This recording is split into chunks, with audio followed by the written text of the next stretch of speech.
नमरूद बाबल का बादशाह था। रिवायात के मुताबिक अब तक इस पूरी दुनिया पर 4 बादशाहों ने हुकूमत की। इनमें से 2 मुस्लिम और 2 गैर मुस्लिम थे।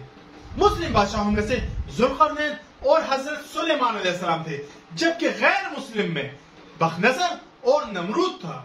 नमरूद सिर्फ एक हुक्मरान नहीं बल्कि अपने दौर का सबसे जालिम हुक्मरान था। ये एक काफिर हुक्मरान था और जिना करना इसका मखसूस पेशा। ये इस हद तक जिना करता था कि इसके लिए जिना करना कोई बड़ी बात नहीं। ये वो वाहिद हुक्मरान था जिसने अपने सर पर ताज रखा और अपने लोगों को इसकी इबादत करने का हुक्म दिया। ये लोग जब जुल्म और कुफर की इंतहा तक पहुंचे तो अल्लाह ताला ने इनकी तरफ हजरत इब्राहिम अलैहिस्सलाम को मबऊस किया।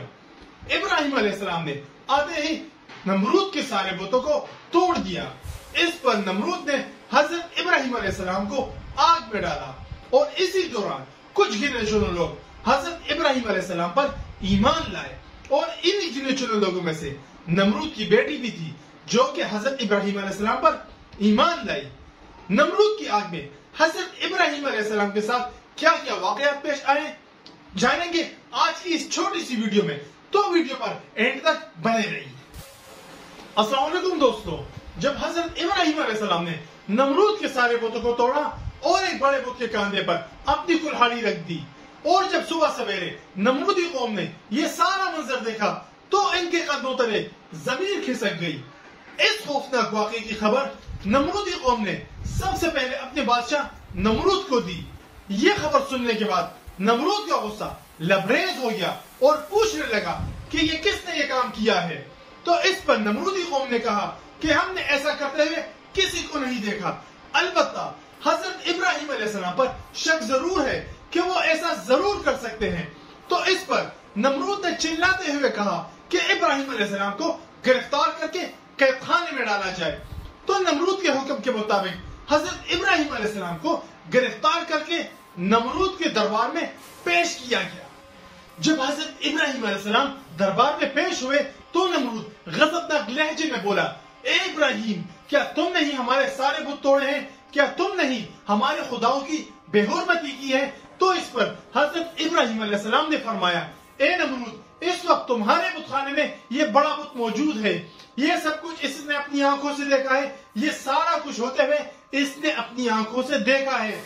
अगर ये बता दे तो ये खुद मुजरिम है और इसी ने तुम्हारे सारे बुत तोड़े हैं, क्योंकि कुल्हाड़ी इसके कांधे पर मौजूद है। और अगर ये बोल नहीं सकता, इसमें बोलने की ताकत नहीं, इसमें कोई जान नहीं, तो जो अपनी हिफाजत खुद नहीं कर सकता वो तुम लोगों की क्या हिफाजत करेगा। ये जवाब सुनने के बाद चंद लोग आपके हम ख्याल हो गए और कहने लगे कि हजरत इब्राहिम अलैहिस्सलाम की बात बिल्कुल सही है। अगर इन बुतों में कोई जान होती, इनमें कोई ताकत होती, तो सबसे पहले अपनी हिफाजत करते। जब नमरूद को हजरत इब्राहिम अलैहिस्सलाम की तबलीग का चर्चा सुनाई देने लगा तो इसने ख्याल किया कि अगर इसी तरह मुसलमानों की तादाद में इजाफा होता रहा तो इसकी सल्तनत खतरे में पड़ जाएगी। लिहाजा इसने हजरत इब्राहिम अलैहिस्सलाम को कैद करने का हुक्म दिया और नमरूद के हुक्म के मुताबिक हजरत इब्राहिम अलैहिस्सलाम को गिरफ्तार करके कैदखाने में डाला गया। रिवायात के मुताबिक नमरूद ने हजरत इब्राहिम अलैहिस्सलाम को लोहे के गर्म तंदूर में बंद कर दिया और आपको जब इस तंदूर से बाहर निकाला गया तो आपको किसी किस्म का कोई नुकसान नहीं हुआ था। ये सारा माजरा देखने के बाद नमरूद ने हुक्म दिया कि आपको फिर से कैद में डाला जाए और आपको खत्म करने के लिए कोई हल तलाश किया जाए। चुनाचे रिवायात के मुताबिक 40 दिन और एक रिवायत में 7 दिन तक आपको कैद में बंद रखा गया। और फिर एक दिन ऐसा भी आया, नमरूद ने हजरत इब्राहिम अलैहिस्सलाम को जलाने का फैसला किया। रिवायात में आता है कि नमरूद ने मकाम में कूसा, जो कि कूफा में वाक़या है, यहाँ पर एक बहुत बड़ी चारदीवारी तैयार करवाई। इसकी बुलंदी तकरीबन 100 गज थी और जब ये चारदीवारी मुकम्मल हुई तो नमरूद ने हुक्म किया कि इस चारदीवारी को लकड़ियों से भर दिया जाए। यह चारदीवारी इतनी बड़ी थी कि तकरीबन 1 महीने की मुद्दत तक इसमें लकड़ियां भरी गई और जब इसमें आग लगाई गई तो इसकी शिद्दत इस कदर ज्यादा थी कि इसके शोले आसमानों को छू रहे थे। आग की शिद्दत اس قدر زیادہ تھی کہ فضا میں کوئی بھی پرندہ اس کے اوپر سے نہیں گزر سکتا۔ ایک روایت میں آتا ہے کہ یہ آگ تقریباً 4 سالوں تک جلتی رہی۔ آگ تو پوری طرح سے بھڑکا دیا گیا، لیکن اب مسئلہ یہ تھا کہ حضرت ابراہیم علیہ السلام کو اس آگ میں کیسے ڈالا جائے، کیونکہ آگ اس طرح بھڑک رہی تھی کہ کسی جاندار کا اس آگ کے قریب جانا ناممکن تھا۔ سب لوگ اسی کشمکش میں تھے کہ حضرت ابراہیم علیہ السلام کو آگ میں کیسے ڈالا جائے۔ اتنے میں شیطان آیا اور انہیں غلیل جیسی ایک مشین بنانے کا مشورہ دیا اور اس مشین کو بنانے کا مکمل طریقہ بھی بتایا۔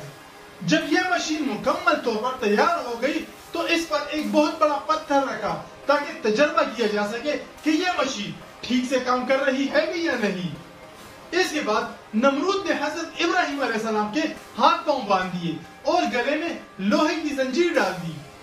اس کے بعد نمرود کا ایک وزیر آیا اور حضرت ابراہیم علیہ السلام کے چہرے مبارک پر ایک زوردار تمنچا مارا۔ تمنچا مارنے والے اس شخص کا نام آجر تھا، جو کہ حضرت ابراہیم علیہ السلام کا چچا تھا۔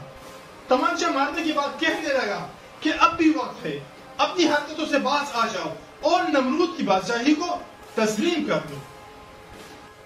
تو حضرت ابراہیم علیہ السلام نے بڑے صبر و تحمل اور انتہائی جلال سے جواب دیا کہ جو خدا ہے خدائی تو اسی کی تسلیم کی جائے گی، اور یہ جو نمرود ہے نہ تو یہ خدا ہے اور نہ ہی اس کی خدائی تسلیم کی جائے گی۔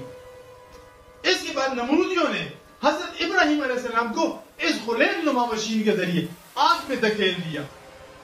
ایک روایت میں آتا ہے کہ فرشتے اللہ تعالیٰ کے حضور دعا کرنے لگے اور اللہ تعالیٰ سے فرمانے لگے کہ اللہ پاک ہمیں حکم دے کہ ہم ابراہیم علیہ السلام کی مدد کر سکیں۔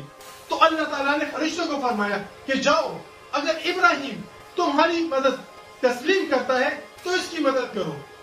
تو حضرت ابراہیم علیہ السلام نے فرشتوں کی مدد سے انکار کر دیا اور فرمایا کہ میں اس وقت امتحان میں ہوں، مجھے تم لوگوں کی مدد کی بالکل بھی ضرورت نہیں۔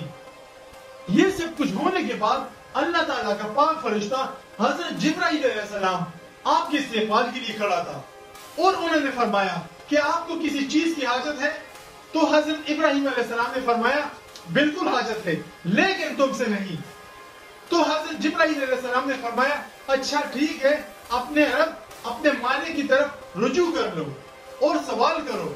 تو اس پر حضرت ابراہیم علیہ السلام نے مسکراتے فرمایا کہ مجھے سوال کرنے کی بھی کوئی ضرورت نہیں، اللہ تعالیٰ کو میرا حال ہونا ہی کافی ہے۔ اور اس پر حضرت ابراہیم علیہ السلام ابلتی ہوئی آگ میں جا گرے۔ تو اللہ تعالیٰ نے آگ کو حکم دیا کہ اے آگ تو ابراہیم پر ٹھنڈی اور سلامتی والی ہو جا۔ تو وہ آگ ٹھنڈی اور سلامتی والی ہو گئی۔ روایت میں آتا ہے کہ فرشتوں نے حضرت ابراہیم علیہ السلام کو جب زمین پر بٹھایا تو وہاں پر نرگس اور گلاب کے پھول کھل گئے۔